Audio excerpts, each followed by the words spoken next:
Cinema director SS Rajamouli అతని సినిమాకి సంబంధించిన ఈవెంట్లో రీసెంట్గా మాట్లాడుతూ ఈవెంట్లో జరిగిన కొన్ని టెక్నికల్ ప్రాబ్లమ్స్ వల్ల కోపంలో అవ్వచ్చు, బాధలో అవ్వచ్చు, నాకు దేవుడు అంటే పెద్దగా నమ్మకం లేదు, హనుమాన్ కానీ నిజంగా ఉండుంటే ఇలా జరిగేదా అని అన్నాడు.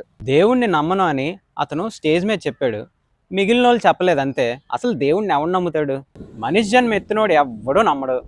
రాజమౌళి అన్న మాటలకి చాలామంది నోటికి వచ్చినట్టు మాట్లాడారు. వాళ్ళందరూ ముందు ప్రూవ్ చేయాల్సిన విషయం ఏంటంటే, నరేంద్ర మోడీ కానీ, రాహుల్ గాంధీ కానీ, Chandrababu Naidu, Jaganmohan Reddy I'm un unapologetic Sanatani Hindu అని గొడ్డలు చింపేసుకునే పవన్ కళ్యాణ్ కానీ నిజంగా దేవుణ్ణి నమ్ముతారా లేదా అనేది ప్రూవ్ చేయాలి. వాళ్ళందరూ కూడా మేము దేవుణ్ణి నమ్ముతాం అని బయటకు సొల్లు కబుర్లు చెప్పచ్చు, కానీ వాళ్ళందరూ చెప్పేది నిజమని మనం నమ్మడం ఎలా?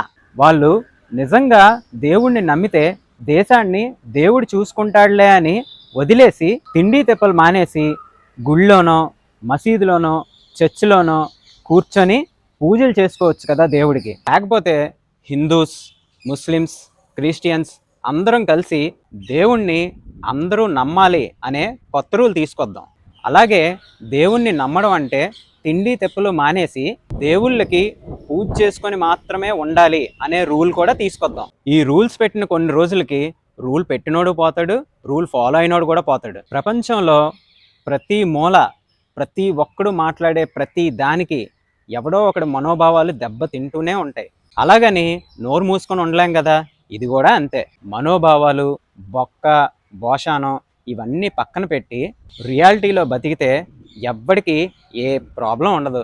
హిందూ మతంలో ఉండి ధైర్యంగా నేను దేవుణ్ణి నమ్మను అని రాజమౌళి ఎలా అయితే చెప్పగలిగాడో, అంతే ధైర్యంగా ముస్లిమ్స్ అండ్ క్రిస్టియన్స్ కూడా మాకు దేవుడంటే నమ్మకం లేదు అని చెప్పగలిగే స్టేజ్కి ఎదగాలి. లేదంటే ఈ చదువుకోవడాలు ఇవన్నీ అనవసరం.